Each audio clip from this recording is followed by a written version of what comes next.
Okay, so in the last video of this guestbook tutorial, we started setting up our form, which is going to submit to our database, and we also set up our database. So we're going to finish up the form and finish it up slightly. So we're going to have our message, and down here we're going to have our submit button, and we'll just give it a name of button, and we'll just set our value to submit, and submit obviously does not have an O in it. Alright, so our message, we're going to use a text area. So in case you don't know, or in case you haven't seen them, actually there's no space there, a text area is simply a large text box, except it's just set up a little bit differently. So our name is going to be message, our, oh, you guys can't see that, our cols, which are our, how many characters you can fit on a line before you go to the next line. I'll demonstrate that in a little bit. And I'll say, we'll set this to about 50 or so. And we'll set our rows equal to, we'll say 3. So if we go back to our guestbook page, so you have our 2 horizontal lines here, and I'll explain why that happened in a little bit. So we have our header here and our title, and then we have our 2 horizontal lines, and in between these lines are going to be our in between these lines is going to be our all of the data from the table. So we're going to shorten this, and then we're going to fix this. So to fix this, and the reason it did this is because I didn't end the text area. So if we end the text area, oops, wrong button, save it out, and then we have our problem fixed. Now I'm going to shorten this, so I'm going to say 20, and see how just by changing that changes the entire width of it. So, and I'm going to change it to about 20, whoops, to 25, save it out, and refresh. So we have our guestbook here, and what we need to do now is we need to come up above our our horizontal lines, or in between them rather, and well, actually we'll come just below them. Now, below our horizontal line, we need to get our button. So essentially what we're going to be doing is we're going to be following the same, almost the same as our register page on the register tutorial. So we need to get our button, so $_post, some brackets, and in our single quotes, you just the name of our button, which is button. So now we're going to say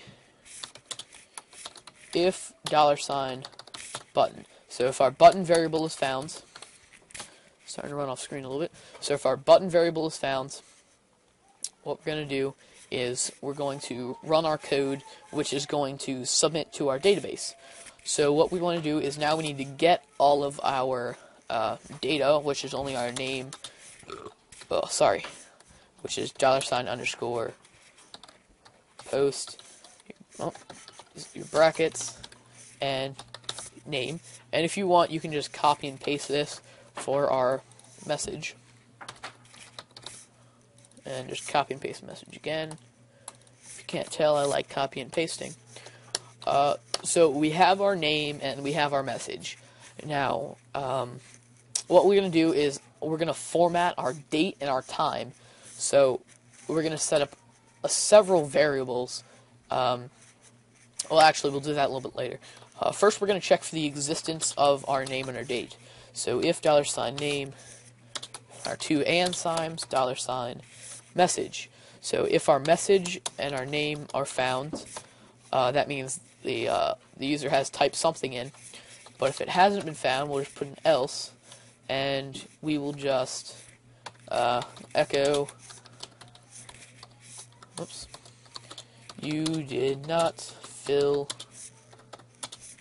in every field.